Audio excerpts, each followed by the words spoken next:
આ છે મહાદેવનું મંદિર, ભટકેશ્વર મહાદેવ. અહીંયા લખેલું છે ભટકેશ્વર મહાદેવ. આ મહાદેવનું શિવલિંગ છે. ચારે બાજુ દ્વારકાનો દરિયો છે, વચ્ચે આ ભટકેશ્વર મહાદેવનું મંદિર છે. 5000 વર્ષ જૂનું છે.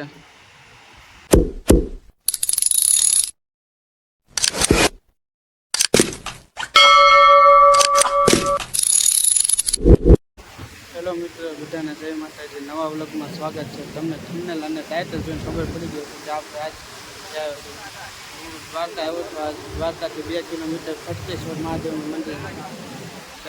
દ્વારકા મંદિરથી ભટકેશ્વર મહાદેવનું મંદિર 2 કિલોમીટર દૂર છે. તો તમે જોઈ શકો છો, આ છે મહાદેવનું મંદિર, ભટકેશ્વર મહાદેવ. બાજુ દરિયાનો નજારો છે, જો તમે જોઈ શકો છો. અત્યારે મોજા બહુ ઉછળે છે. અને આ બાજુ જો તમે સામે જોઈ શકો છો, આ છે લાઇટ હાઉસ. અને આ બાજુ ભટકેશ્વર મહાદેવનું મંદિર છે. આ છે મહાદેવની શિવલિંગ છે.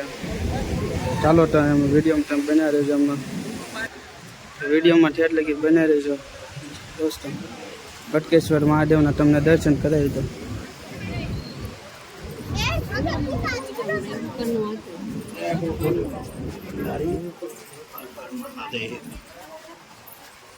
નંદી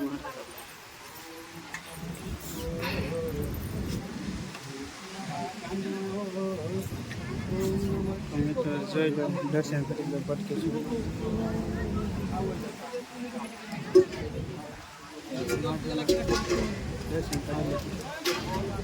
આ બાજુ ખાડું છે, જો પાણીથી જે ધોવાઈ ગઈ છે, તમે જોઈ શકો છો.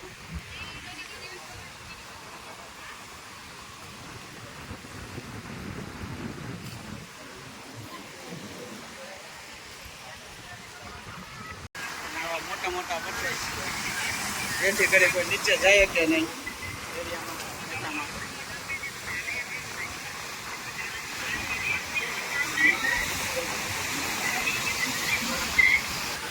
વિડીયોમાં બનાવી દેજો ત્યાર લગી. વિડીયો ગમે તો લાઈક, શેર ને સબસ્ક્રાઈબ કરી દેજો.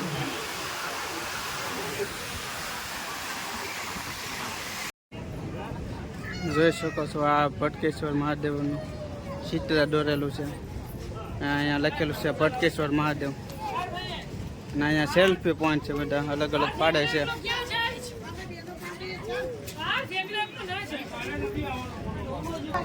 ના નંદી મહારાજનું છે ચિત્ર. ચાલો વિડીયોમાં બનાવી રહેજો ને આગળ તમને દેખાડું છે. ઉપરથી આપણે અહીંયા ઉપર જવાનું છે, ત્યાંથી તમને દેખાડું આખા મંદિરનું લોકેશન. શકો છો, અલગ અલગ શંખ છે,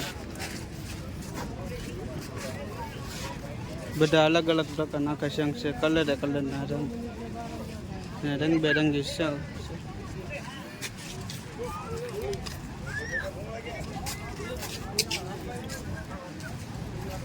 આ મોટા શંખ છે, નાના છે બધા. આ મહાદેવનું શિવલિંગ છે. તમે જોઈ શકો છો અહીંથી ભટકેશ્વર મહાદેવના મંદિરનો નજારો. ચારે બાજુ દ્વારકાનો દરિયો છે, અને વચ્ચે આ ભટકેશ્વર મહાદેવનું મંદિર છે. 5000 વર્ષ જૂનું છે. આ ઊંટ સવારી છે. આ બાજુ લસણપટ્ટી નવું છે, નાના છોકરાનું વિસ્તાર નવું. આ સગડોળ છે સામે, એ અત્યારે બંધ છે. તમે ખાલી નજારો જો કેવો છે અત્યારે.